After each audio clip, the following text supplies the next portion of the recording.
Beetle got in here, it mated, the female dug a gallery right up vertically here and planted her eggs along the side, planted probably 75 to 100 eggs that turned into larvae that ate the phloem underneath.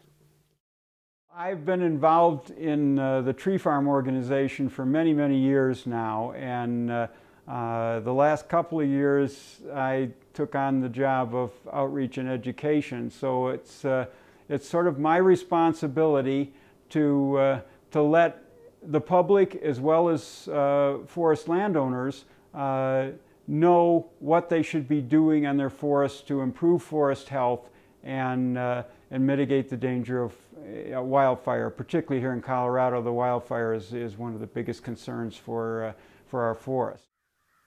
These I tried putting diesel fuel on to kill the beetles, and in some cases I think it worked, in some cases I think it probably didn't work. But burning all these trees that you see here, if it's not done right, first of all, it can start the whole forest on fire, and even if it is done right, it pollutes the air like crazy.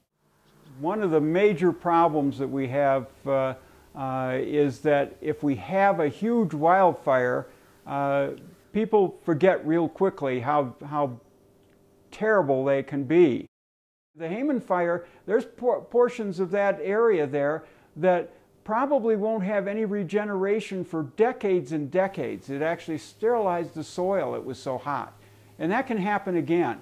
It can particularly happen if the mountain pine beetle kills whole areas here of forested property and leaves kindling dry fuel for the next wildfire. It's not just the people up here.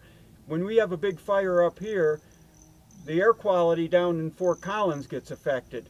The water quality, if we ruin our watershed up here, the water quality could be affected for years and years, like in the Hayman fire, the Cheeseman Reservoir down there. And we could be burning up some electrical transmission lines, and I don't know if you guys have been without electricity for very long, but boy, you don't have to be without it for very long before you really appreciate it. The mountain pine beetle epidemic we're experiencing now has been, we've been educating folks on that. We produce a lot of educational materials, fact sheets, things like that. The beetle is a very tiny insect. It's about the size of a grain of rice.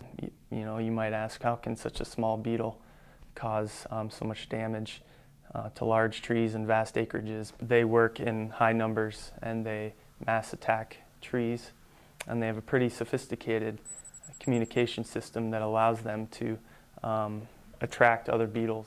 I don't think it's at a point where we can control the beetle epidemic, but I think it is definitely a concern, and there's things that should be done. What creates the urgency with this issue is the fact that there's people who live in the forest.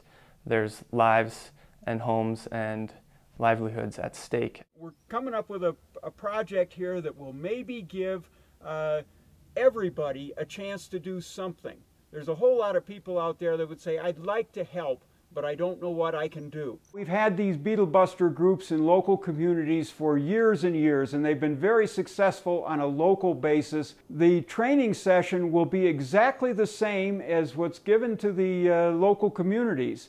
They'll come in, they'll have a classroom session in the morning, they'll get a chance to go through all of the literature. We'll have books like this that have all sorts of information on how to identify different kinds of trees, how to identify beetle-infested trees. We need people to register, not because it's going to cost anything. It's free. We're all donating our time for free on this, and that's what we want. We want people to join the program that are willing to donate their time.